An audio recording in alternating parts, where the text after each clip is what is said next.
Lynn, thank you so much for taking the time to join us today. We are thrilled to get some of your insights about what we're seeing in the news regarding vaccines. My first question for you is, can you give us a short overview of how vaccines are typically financed and how pharmaceutical companies think about profit during development? Is there a standard profit margin that companies typically shoot for? Usually vaccines are funded by pharmaceutical companies similar to other drugs in their pipelines. So vaccines for the annual flu, pneumonia, HIV, polio, rabies, all of those typical vaccines have all been developed as a part of a pharmaceutical company's R&D budget. And they compete for dollars with other products that are being developed for various therapeutic areas and diseases. Companies build ROI models for all of their new products that look at global market size for the particular disease, uptake and penetration rates, competition, sales and marketing budgets, R&D spend along the way. So usually vaccines are funded, just like any other drug that might be in their pipeline. Talking about standard profit margins, I wasn't able to find anything that talked about specific margins that they might be looking for, but for most products in a pharmaceutical pipeline, you'd be looking for a profit margin of about 20 to 30%. And looking at vaccines, it's an interesting road that they have traveled over the past couple of decades. And very interesting with this whole COVID vaccine situation, and who's developing them and who had the capability of developing them so quickly. For decades, vaccines were a neglected corner of the drug market with old technology, little investment, and pretty poor profit margins. In fact, many firms sold their vaccine divisions to concentrate on much more profitable drugs. Way back in the 60s, there were 25 or more vaccine producers, and that number dropped to about 15 by 1980. And most of the big companies had gotten out of it. And one of the reasons is that compared to drugs that require daily doses, vaccines are only administered once a year or once a lifetime. So the industry went after the very large chronic diseases like diabetes, heart disease, hypertension, where they could sell a pill that was required every day for years or for decades. In addition to that, the high cost of manufacturing these vaccines versus a little pill, the low market prices, especially for in global developing markets, and heavy regulation and high litigation costs, they all contributed to why a lot of companies just got out of the vaccine industry. So what's the situation today? I would say in the last decade or so, the global demand, particularly in the developing countries, has shot up for vaccines. GSK gave a number back in 2013 that 80% of the vaccine doses they manufactured went to developing countries. And additionally, vaccines that could really turn a high profit in high income countries now consists of about 82% of vaccine sales in terms of value. So a number of things have hit the market, including hepatitis B, hepatitis C, HPV, meningitis, which can all get the price that allow them to come back into the portfolios of some of these big pharmaceutical companies.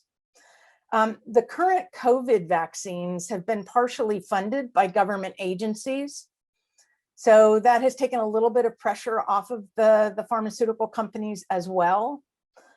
It's not uncommon to have the NIH or other government agencies involved in early research of vaccines, with then the pharma or the biotech companies paying the late stage development. But with these COVID-19 vaccines, the government has been involved all the way through development, all the way to registration. So there was $3 billion that was allocated to 6 companies alone to get COVID-19 vaccines rapidly tested, analyzed, approved, and manufactured and distributed. Some of those companies had products that made it, and there are a couple that did not, a couple that fell out along the way. And interestingly enough, Pfizer never accepted any funding on the development of their big vaccine product. So with this kind of additional funding from the government, vaccines have jumped to the front of the pipelines for these companies, and they've gotten the resources, any resource they have needed to move fast. So it's one of the ways that these vaccines have come to the market so quickly. Given last week's news about AstraZeneca, can you identify what, if any, mistakes the company made? And tell me a little bit more generally about the ethical dilemmas that companies face, both in vaccine development and in distribution in general, but also specifically during the pandemic we're living through now.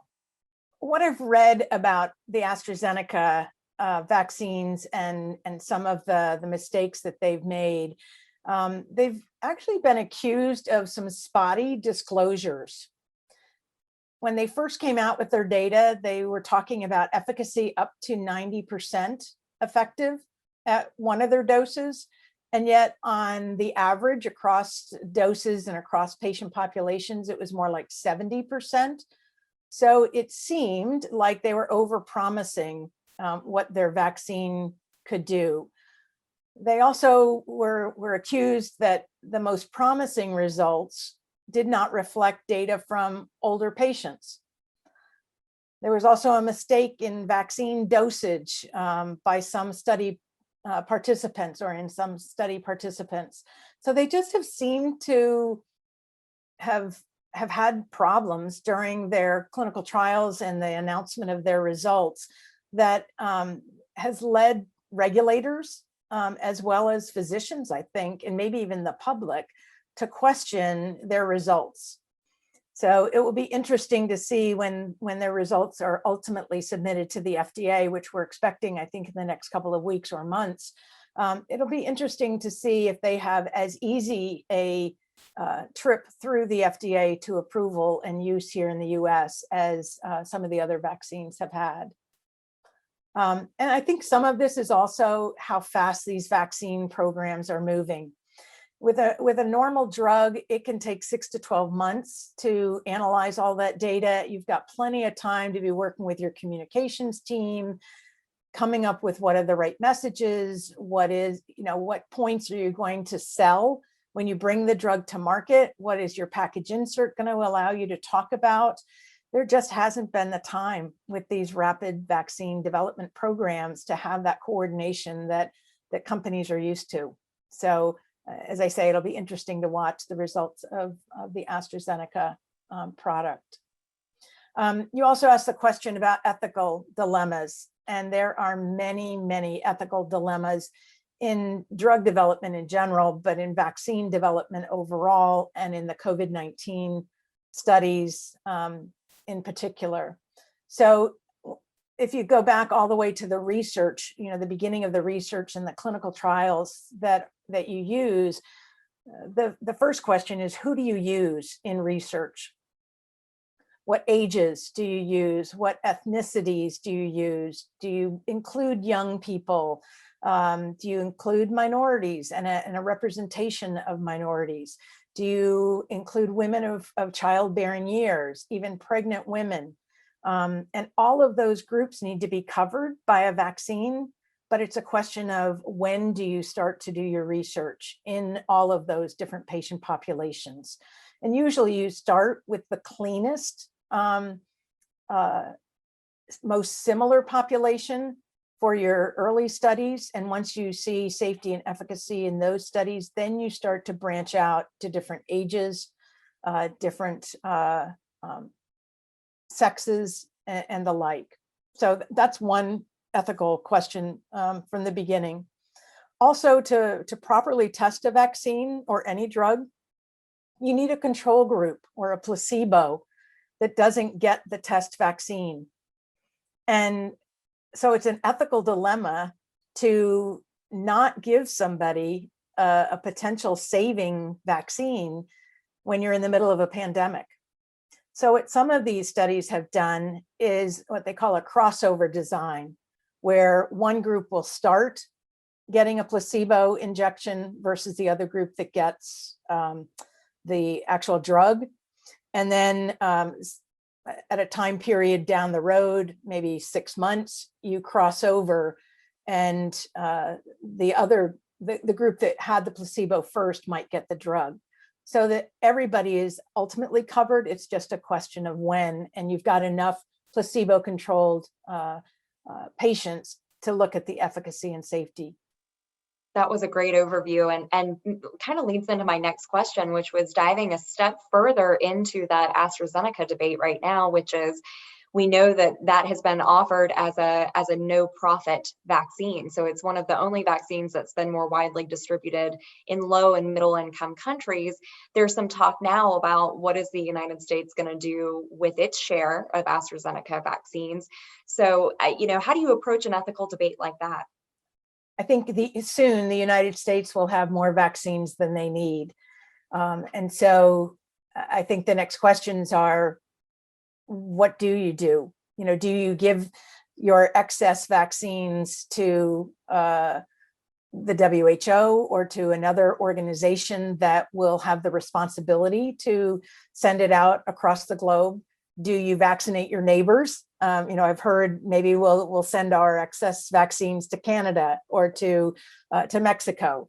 I don't envy our leaders and those that are sitting in the decision-making position of what do we do now that we will have access or excess vaccine production. I also think there are unanswered research questions. How long will these vaccines be good for? Will one dose be sufficient? Will the variants be covered? And so I'm sure that there are people in decision-making positions that are saying, well, we've got to stockpile some of each, or some of one of these, or multiple, so that next year, this fall, as this comes back and we determine, well, maybe it only covers us for a year like a regular flu shot, that we've got enough for our own population. So there's a lot of me-centric or country-centric behavior that's going on. You see it in the UK, you see it in the US, and yet we've also got to get the world vaccinated or it won't do us any good. That's great. Lynn, thank you so much again for joining us. This has been terrific. It's been my pleasure to give a little bit of insight from someone that's been in the drug development arena for a while.